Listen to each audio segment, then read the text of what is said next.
Call यानी call European, put यानी put European. Call को हम लोग बोलते हैं CE, पुट को हम लोग बोलते हैं PE। हर ऑप्शन का एक्सपायरी डेट होता है वीक के लास्ट थर्सडे को। हर वीक के लास्ट थर्सडे को एक्सपायरी वीक होता है, एक्सपायरी डेट होता है, यानी उस दिन वो 0 हो जाएगी। मान लीजिए 18,200 का अभी निफ्टी चल रहा है, आप 18,300 का कॉल ले लिए, 18,300 तक जाएगी और जैसे जैसे थर्सडे आ जाएगी, थर्सडे के दिन वो प्रीमियम घटते रहता है, घटते रहता है। और एक बार ऐसा होगा कि वो घटते घटते घटते घटते 0 हो सकता है। ऐसा कोई ज़रूरी नहीं है, लेकिन हो सकता है। इसी तरह से पुट में भी होता है। अगर अभी 18,100 निफ्टी चल रही है, आप पुट को खरीद लिए, यानी 18,100 की जगह 18,000 का पुट खरीद लिए। जैसे जैसे थर्सडे आएगी, जैसे जैसे आपका रेट बढ़ेगा, फिर वो लास्ट थर्सडे के वीक, क्योंकि वो एक्सपायरी होता है तो वो आपका एग्जॉस्ट हो जाती है, यानी ख़त्म हो जाती है। तो आपको ध्यान रखने वाली बात ये है कि हमेशा जो कॉल आप खरीदें या पुट खरीदें, आपको सामने वाले को खरीदें, जो नियर में है उसको खरीदें। 18,000 मान लीजिए 200 चल रहा है निफ्टी, तो आपको 18,100 का खरीदें, या अगर पुट खरीद रहे हैं तो, अगर कॉल खरीद रहे हैं तो 18,300 का खरीदें, यानी सामने सामने खरीदें। अब इस सामने वाले को बोलते क्या है, इसका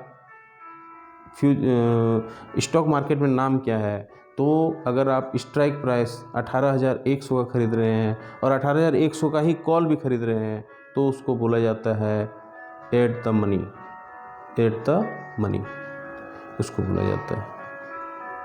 अगर आप उसके पीछे का खरीद रहे हैं, 18,100 चल रहा है और 18,000 का खरीद रहे हैं, तो इसको बोलते हैं 18 out the money, out of the money. और थोड़ा सा सामने खरीद रहे हैं, 18,100 की जगह 18,200 खरीद रहे हैं, 18,200 तक निफ्टी चला जाता है, तो उसको बोलते हैं इन द मनी। तो ये सब चीज़ टेक्निकल वर्ड हैं जिसे आपको याद रखनी है। हालांकि आप सिंपल भाषा में आप समझ सकते हैं, जो स्ट्राइक प्राइस है उसके नीचे को खरीदिए तो आप पुट खरीदेंगे, उसके आगे को खरीदिए तो कॉल खरीदेंगे। सबसे ज़्यादा प्रॉफिट लोग कमाते हैं सेल करके, ऑप्शन को सेल कर देते हैं। लेकिन जब आप निफ्टी को ऑप्शन को सेल करते हैं तो आपको पैसा, वहाँ कैपिटल आपको ज़्यादा लगता है, यानी आपका जो फ्यूचर का जो कैपिटल होता है वो उसमें लगता है। अगर फ्यूचर का कैपिटल अगर आप बात करें तो 18,000 का अगर निफ्टी है और 50 का लॉट है तो 9 लाख रुपया बनता है। 9 लाख का 10% यानी 90,000 रुपया, करीब करीब 1 लाख रुपया आपको निफ्टी खरीदने में लगता है। सेम अगर आप निफ्टी को बेचते हैं तो भी आपको 1 लाख रुपया लगता है। लेकिन अगर ज़्यादा पैसा बनता है किसी में तो बनता है शॉर्ट करके। निफ्टी के लॉन्ग, निफ्टी के कॉल को कोई शॉर्ट कर दिया या पुट को शॉर्ट कर दिया, और वो भी एक्सपायरी के दिन। तो जैसा कि मैं आपको बताया कि एक्सपायरी के दिन वो एग्जॉस्ट होने लगता है, जो प्रीमियम है वो एग्जॉस्ट होने लगता है। मान लीजिए कि किसी का 18,200 का प्रीमियम जो था कॉल का, वो उस थर्सडे के दिन, हर वीक के लास्ट थर्सडे के दिन मान के चलिए कि 40 रुपया में ट्रेड हो रहा था, 40 रुपीज़ में ट्रेड हो रहा था। और अगर आप वो कॉल ले लिए, हो सकता है, बहुत सारे चांसेज है कि वो निफ्टी बढ़े।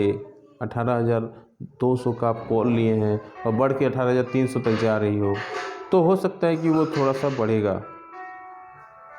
लेकिन ऐसा भी होता है कि वो 18,200 के दिन उस दिन कुछ मार्केट में वॉल्यूम ही ना हो, तो वो प्रीमियम जो है एग्जॉस्ट होने लगती है। जो 40 रुपया का कॉल आप लिए हैं, जो आप शॉर्ट किए हैं, वो धीरे धीरे धीरे धीरे घट के 1 रुपया तक, 0 रुपया तक पहुंच जाएगा। तो ये श्योर शॉर्ट रहता है और वो आधा से 1 घंटे के बीच में ही होता है।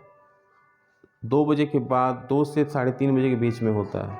तो 2 से 3:30 बजे के बीच में अब वो 40 रुपये का जो प्रीमियम था वो घट के 0 रुपीज़ तक हो जाता है। तो अगर कोई शॉर्ट किया हो 40 रुपया को कोई शॉर्ट कर दिया, 40 गुना 50 का लॉट साइज है, तो जितना भी उसका जो प्रीमियम है उतना जितना लॉट किया है उस तरह का सॉलिड प्रॉफिट वो बन जाता है, वो सॉलिड प्रॉफिट होता है, उसमें से इधर उधर का कोई बात नहीं है। 40 गुना 50 में 2000 का सॉलिड प्रॉफिट हो सकता है। जय हिंद, वंदे मातरम।